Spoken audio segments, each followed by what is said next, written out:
Lecture audio du conte L'oiseau de Fitcher de Jacob et Wilhelm Grimm par Valérie Alain.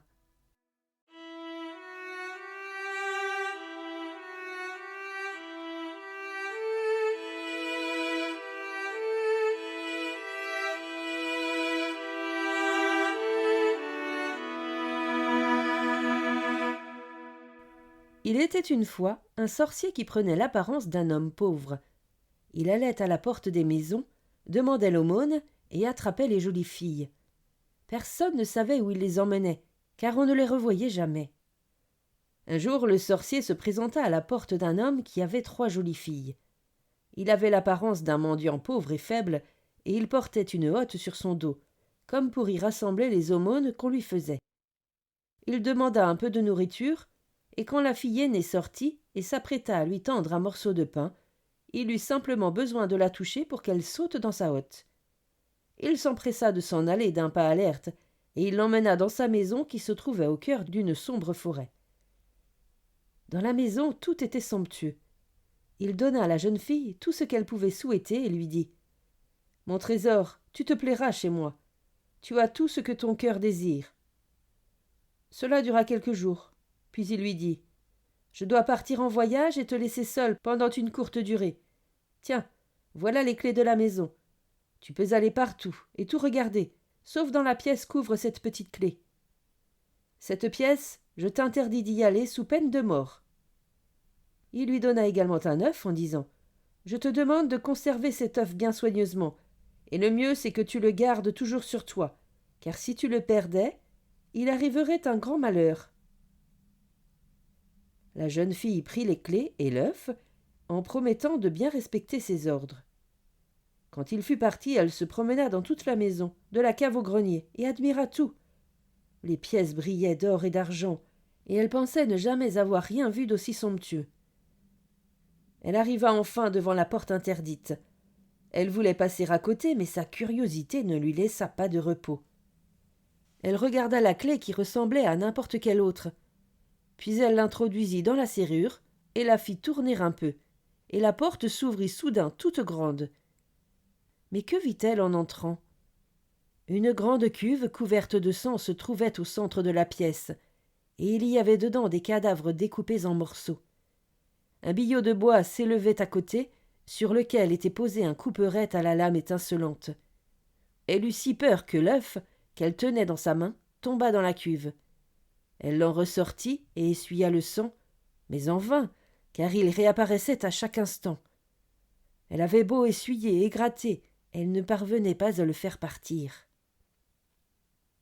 Peu de temps après, l'homme rentra de voyage, et ce qu'il lui demanda en premier, c'était de lui rendre la clé et l'œuf.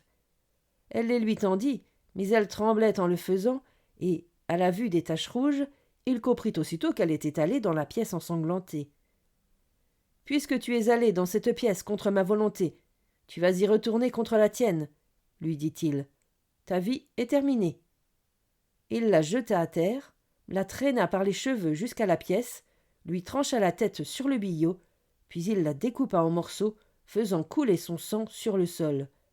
Il la jeta ensuite dans la cuve avec les autres. « Maintenant, je vais aller chercher la deuxième, » dit le sorcier. Et il se rendit de nouveau devant la maison, en prenant l'apparence d'un homme pauvre, et il demanda l'aumône. La fille puinée lui apporta alors un morceau de pain. Comme la première, il l'attrapa simplement en la touchant, et il l'emporta avec lui. Elle ne connut pas un sort meilleur que sa sœur. Elle céda à sa curiosité, ouvrit la porte de la pièce ensanglantée et regarda à l'intérieur, et quand le sorcier fut de retour, elle dut le payer de sa vie. Il alla ensuite chercher la troisième, mais celle-ci était intelligente et rusée. Quand il partit, après lui avoir donné les clés et l'œuf, elle commença par mettre l'œuf en lieu sûr, puis elle visita la maison et, enfin, elle se rendit dans la chambre interdite. Ah, que vit-elle? Les 2 sœurs bien-aimées se trouvaient là, dans la cuve, misérablement assassinées et découpées en morceaux. Mais elle se mit au travail et entreprit de rassembler leurs membres et de les poser à leur place. La tête, le corps, les bras, puis les jambes. Et quand il ne manqua plus rien, les membres se mirent à bouger et se ressoudèrent. Puis les deux jeunes filles ouvrirent les yeux. Elles étaient de nouveau vivantes. Elles se réjouirent, s'embrassèrent et se cajolèrent.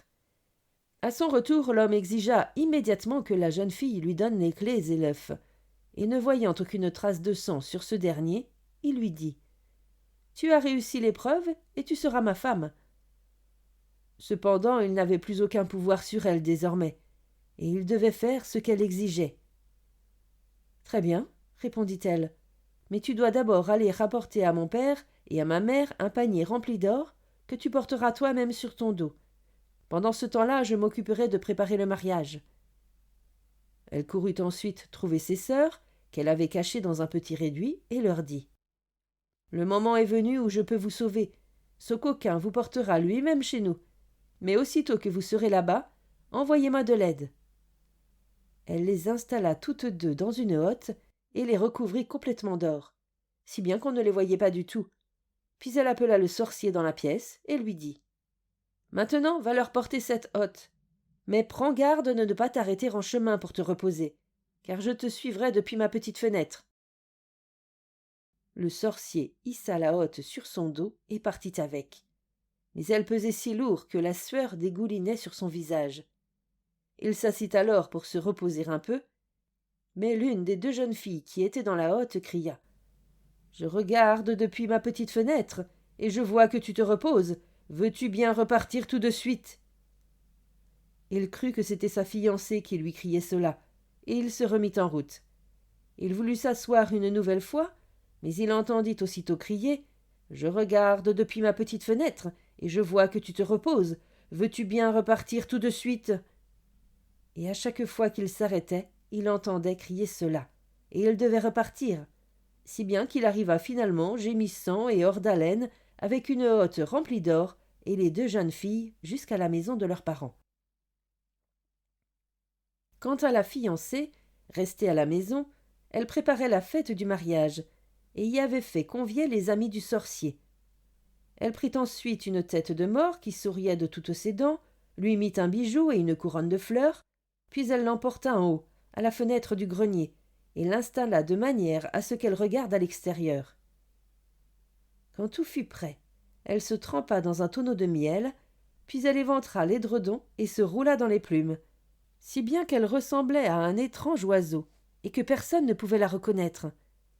Elle sortit alors de la maison et rencontra en chemin une partie des invités de la noce, qui lui demandèrent « D'où viens-tu, oiseau de Fitcher ?»« Je viens de la maison de Fitchersfitz. »« Qui fait donc la jeune mariée ?»« La maison de haut en bas, elle a balayé, et elle regarde par la fenêtre du grenier. » Elle rencontra finalement le marié, qui marchait lentement sur le chemin du retour, et lui demanda comme les autres « D'où viens-tu, oiseau de Fitcher ?»« Je viens de la maison de Fitcherfitz. »« Qui fait donc la jeune mariée ?»« La maison de haut en bas, elle a balayé, et elle regarde par la fenêtre du grenier. » Le marié leva les yeux, et voyant la tête de mort parée de bijoux, il crut que c'était sa fiancée, et lui fit signe de la tête pour la saluer gentiment.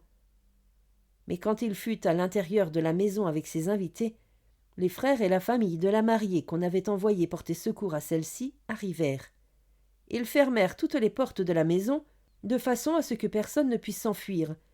Puis ils y mirent le feu, si bien que le sorcier et tous ses acolytes trouvèrent la mort dans les flammes.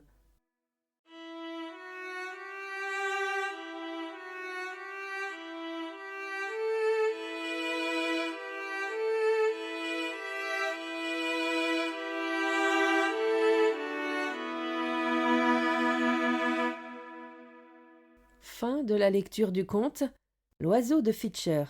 Merci de votre écoute. Je vous rends vos oreilles. Cœur avec les doigts.